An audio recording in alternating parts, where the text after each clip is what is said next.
Happy Wednesday, webheads. More importantly, happy New Comic Book Day. That's right, guys. It's New Comic Book Day. Driving to the shop right now. Hopefully, you guys are having a wonderful morning, heading to your shops. And I want to wish you good luck in finding every book that you are looking for. Webheads, comic book fans, I'm Mike Spider Slayer. Welcome back to Comic Book Corner 2.0. And fans, this is Spider Slayer's Comic Book Haul, episode 544. That's right, guys. This is the video series where each and every week I share with you what I pick up at my comic shop located right behind me. But for you guys, it's in the city of Sanford in the Central Florida area. So if you ever stop by or in the area, tell them Mike Spider Slayer sent you. Guys, they'll provide you with some great customer service, and they got some great comic books. Guys, I got a score today, let me just tell you. So, guys, let's dive into it. Mysterious black bag. Yes, always inside are the comic books. That's right. And we got a big stack for you today. So let's get started. Here we go. Got to be careful when I take it out of that mysterious bag. And here we go. Boom. Look at that. That's a stack right there. And of course, we always get the bags and boards to keep these comics in. And I'm slowly organizing the collection over the summer, which is great. All right. So here we go. First book, Catwoman, issue 46. Don't read a single page of this comic book, but there's always great covers to it. And this is the Zoka Micah cover. Great artist. You know, I think she's taken over for Jenny Frison here. So, yeah, absolutely gorgeous. Could not pass up that cover. But for you fans that actually read the story or maybe are interested in checking it out, here's some of the interior artwork for you. So, yeah, that's definitely not it. There's some more interior. So there we have it. Cool cover buy for me. Then I wound up getting this book from Scott Snyder. I missed out on it when it came out. This is Dark Spaces Wildfire issue 1. I heard that this book was actually a pretty good read, and my shop still had copies of it. So yeah, I'm curious to see what this book is actually about. Looks like people fighting fires. I don't know, man. But it's Scott Snyder, so usually when he writes something, it's much more than what it seems. So today they had issue 2, so that's what prompted me to get issue 1. So I was like, okay, cool. So let's check out the artwork in issue 2.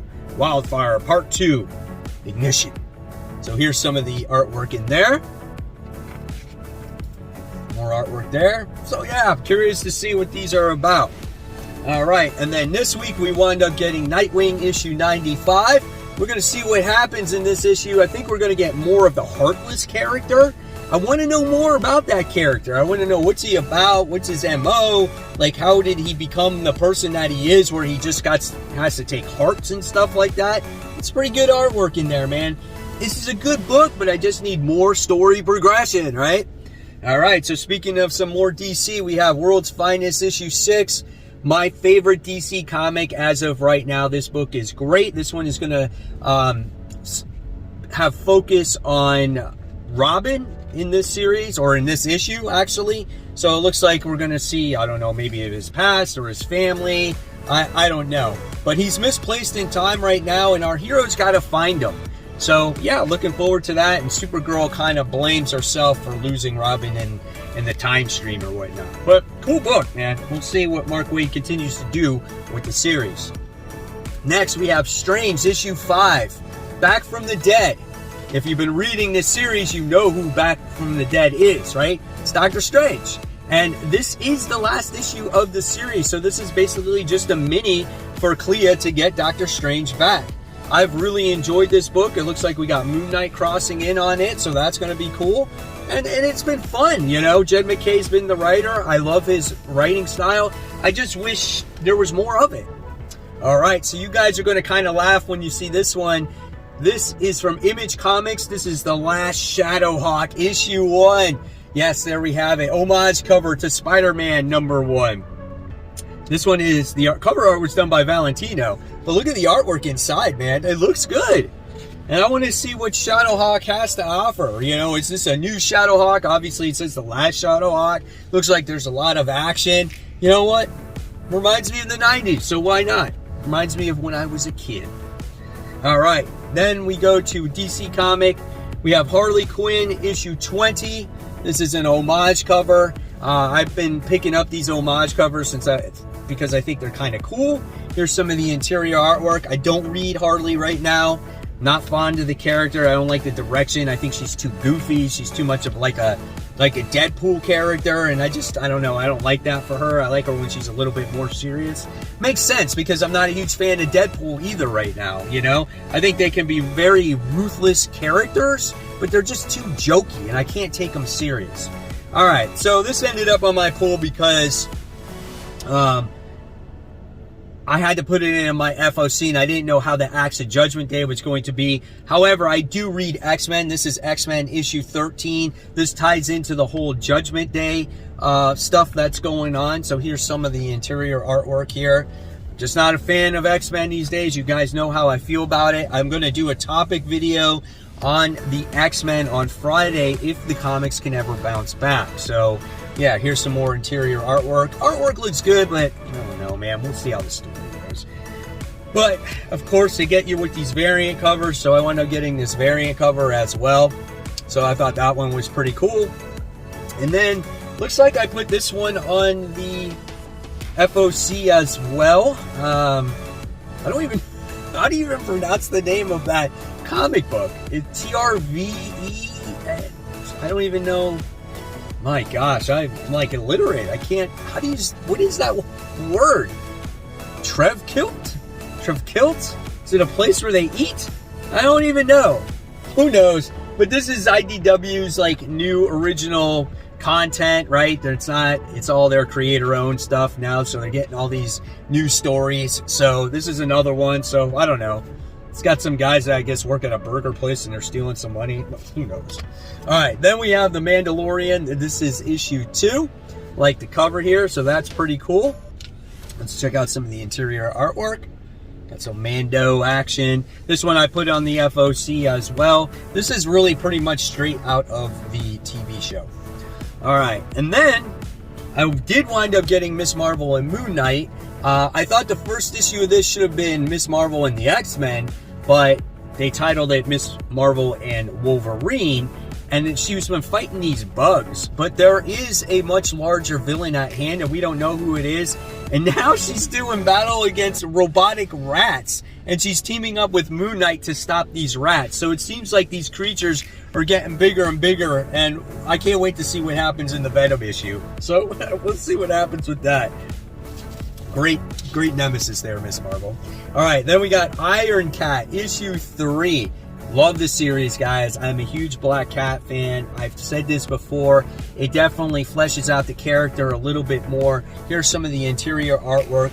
It is gorgeous. If you did read the Spider-Woman series previously, this is the artwork that you can expect. Great facial expressions, just very kinetic, vibrant colors. There's always lots of action involved in it.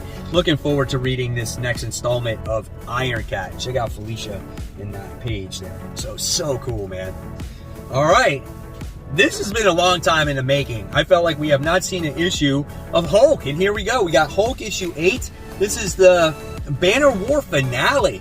I said this on my most anticipated video that this book has lost some steam. And now that it's back, hopefully we can pick up where we last left off. And once this is over, I'm curious to see what the direction's going to be when it comes to the Hulk. Here's some more Thor Hulk action here going on with them fighting each other. So yeah, we'll see what Donny Cates has in store for the title, like I said. And guys, now it's time for those Facebook shoutouts. So our first shout out today goes to Hector because he just wanted to show off Jim Lee's new Death of Superman cover that he did that's coming out in November. It's not like we were going to buy it anyway, right? That is a pretty badass cover. I'm going to be purchasing it, like I said. And then next we have Steve, who said he was bored one night and decided to write down all the issues of Amazing Spider-Man comics that he owned on a piece of paper. He has a total of 277 of those books. Congratulations, Steve. Hopefully you'll finish your collection in the future. Then we have Ryan, who is showing off his 9.8. here when it comes to the Edge of Spider-Verse, the first appearance of Spider-Gwen. That is issue 2 of the series. Yeah, that's pretty awesome, man. Congratulations. He was expecting a 9.4. And then we have Mike, who said, hey, this is just one of my grails. He received a 9.8 on All-Star Squadron. That is pretty badass. And it's signed by Todd McFarlane. So cool. Congratulations, guys. So if you guys want to be part of the group, just go on to Facebook and search for Comic Book Corner 2.0 Webheads Unite. I'll approve you. You will be part of this wonderful group where we just share everything and anything when it comes to comic books, whether it's movies, the TV shows, your collections like garage sales, your clothes, you know, all kinds of different types of stuff. Guys, it's there for you to discuss as long as we're positive. And of course, guys, you never know when you could be shouted out on future hauls. Continuing on with the haul, we have Firepower. This is issue 23. Big ass dragon. Owen Johnson doing battle against it. This book is pretty awesome. Robert Kirkman writes it. Not a lot of dialogue in this series, but man, the action delivers. And when there is dialogue, it really hits home. Owen Johnson really is a family man, and it's cool how he's become, you know, he's got his whole family involved fighting this huge ass dragon, which is cool, man. Firepower issue 23. Then we dive into the Spider-Verse. That's right, we got Edge of Spider-Verse issue 2. We got the new Spider UK character, right? So I got a couple of the covers there. Here's the interior artwork here.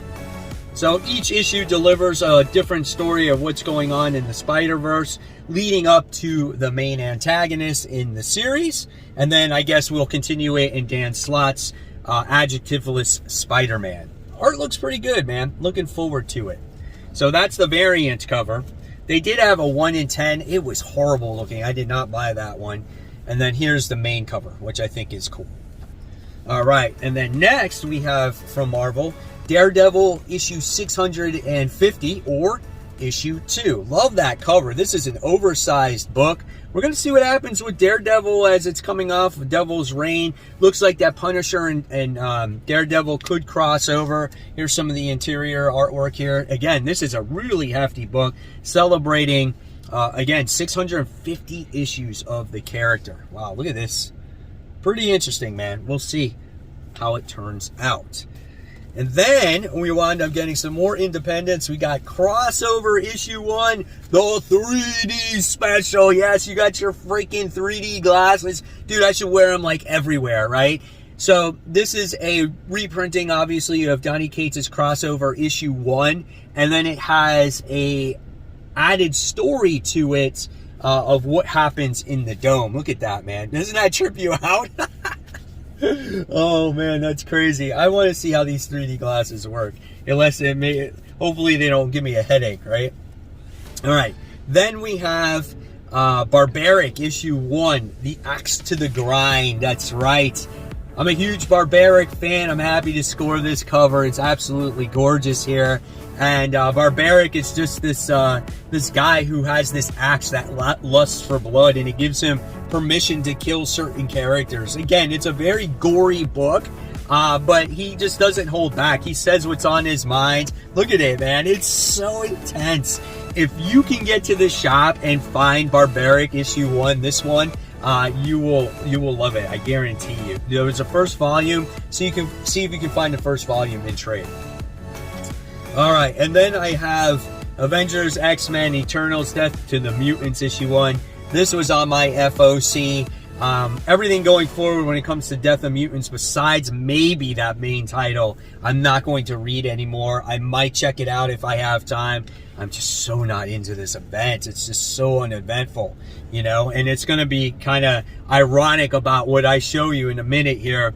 Next, we have the Amazing Spider-Man Annual, issue 1. The reprints, right? Yes, the reprint came out for this, so hopefully you guys can get this at your shop today, as this features the first appearance of the Sinister Six. I never read this book, and so you have it now in a reprinted format, and it just screams old school comics, man. Look at that stuff. So cool. God damn, the comics are so awesome back then. I wish I was alive then to get these books. So awesome. Look at that. God, classic Spider-Man. All right. So I'm talking about Marvel events. So here is the Marvel event that kicked it off. I went into the shop, I walked in, and they had a whole slew of Secret War comic books. I mean, look at this stack that I wound up getting here, guys. So, my whole entire comic book collecting life, I did not have any Secret War comic books until a few years ago. I had Secret Wars issue 8. I bought at my shop, really inexpensive, maybe 30 bucks before all the hype happened and the black suit and everything else, right? Since then, I've been searching for them. My shop had a few issues here and there, but I never pulled the trigger on them. And now they've blown up. I've got all the new issues from the newest run from 2015 and variants. I just collected them all. So I've been searching for these, and like I said, I walked in and they happen to have a whole bunch of them. They did not have issue 1, so I'm still looking for issue 1. But I got Marvel Superhero Secret Wars issue 2. $8. Right? Clean copy, really good looking copy. Wound up getting Marvel Superhero Secret Wars issue 3 for $23. Okay, I know there was some hype behind this particular copy. I forgot what the significance was behind it, but I wound up scoring issue 3 for $23. I know when I went to Georgia, I saw this book for like $150. Why? I don't know. I think it was overpriced. Anyway. Then I got Marvel Superhero Secret Wars issue 5. They did not have issue 4, so I'm looking for issue 4 and issue 1. Those 2 issues is what I'm looking for. Then they had issue 6. So again, excited to get all these. I already have issue 7. I bought issue 7 in Georgia. Like I said, issue 8 I already have. And then I wound up getting issue 9. Then I scored on issue 10. Issue 11. And then issue 12. I am so stoked that I got all these in one shot, right? And they are all really good grade copies. Even the issue 7 and 8, they are fantastic. If you guys are looking for a Secret Wars issue 8 black suit Spider-Man, they have it at my shop, Comic Central. Get it while you can. It is pricey. It's about $230, but if you're looking for that book, they have it. Get it while it lasts, guys. So there you have it. There's the haul for the week. Hopefully you guys enjoyed it. I want to know in the comments below what you guys picked up, or just put it in the Facebook group. Ask for the request. I'll approve you. And then you can post pictures. So, of course, guys, as always, if you love my content, I'll leave you more content right here. And, of course, guys, keep buying, keep collecting, but most importantly, always read those comments, and happy new comic book day.